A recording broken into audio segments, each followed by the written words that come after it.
Syndicate ಬ್ಯಾಂಕ್ನ ವಲಯ ಪ್ರಬಂಧಕ ಭಾಸ್ಕರ್ ಹಂದೆ ಮತದಾನವನ್ನ ಮಾಡಿದ್ದಾರೆ. ಬಳಿಕ ಸುದ್ದಿಗಾರರ ಬಳಿ ಮಾತನಾಡಿದ ಅವರು, ಪ್ರಪಂಚದ ಅತ್ಯಂತ ದೊಡ್ಡ ಪ್ರಜಾಪ್ರಭುತ್ವ ಭಾರತ ದೇಶದಲ್ಲಿದೆ. ಇವತ್ತಿನ ದಿನ ಬಹಳಷ್ಟು ಮಹತ್ವದ ದಿನ. ಇಂದು ಚುನಾವಣೆ ನಡೆಯುತ್ತಿದೆ. ಮತದಾನ ಎನ್ನುವುದು ಪ್ರತಿಯೊಬ್ಬ ನಾಗರಿಕರಿಗೆ ನೀಡುವ ಮನ್ನಣೆಯಾಗಿದೆ. ಪ್ರತಿಯೊಬ್ಬರು ಮತದಾನ ಮಾಡಿ ಸದೃಢ ಸರ್ಕಾರವನ್ನ ರೂಪಿಸಬೇಕು ಎಂದು ಹೇಳಿದ್ದಾರೆ.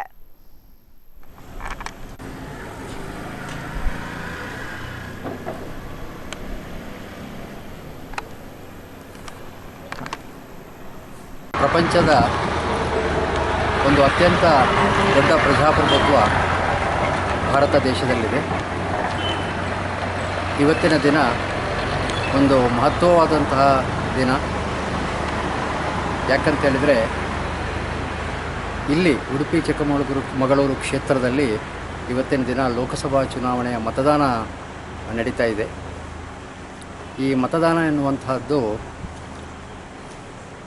ಪ್ರತಿ ನಾಗರಿಕನಿಗೂ ಕೊಟ್ಟಿರುವಂತಹ ಗೌರವ, ಮನ್ನಣೆ. ಆ ಮನ್ನಣೆಯನ್ನು ಸದುಪಯೋಗ ಮಾಡಿಕೊಂಡು ಪ್ರತಿಯೊಬ್ಬ ಅರ್ಹ ಮತದಾರರು ಮತದಾನವನ್ನು ಮಾಡಿ ದೇಶಕ್ಕೆ ಒಂದು ಭದ್ರವಾದ ಸರ್ಕಾರವನ್ನು ಕೊಡಬೇಕಾದಂತಹ ಪಾತ್ರ ವಹಿಸಬೇಕಾಗ್ತದೆ. ಮತದಾನ ಎನ್ನುವಂತಹದ್ದು ಒಂದು ಜವಾಬ್ದಾರಿಯೂ ಹೌದು, ಒಂದು ಹಕ್ಕು ಕೂಡ ಹೌದು. ಆದ್ದರಿಂದ ಪ್ರಜಾಪ್ರಭುತ್ವದಲ್ಲಿ ಒಂದು ಸುದೃಢ ಸರ್ಕಾರವನ್ನು ತಂದು ಜನರ ಹಿತಕ್ಕೋಸ್ಕರ, ದೇಶ ಕಲ್ಯಾಣಕ್ಕೋಸ್ಕರ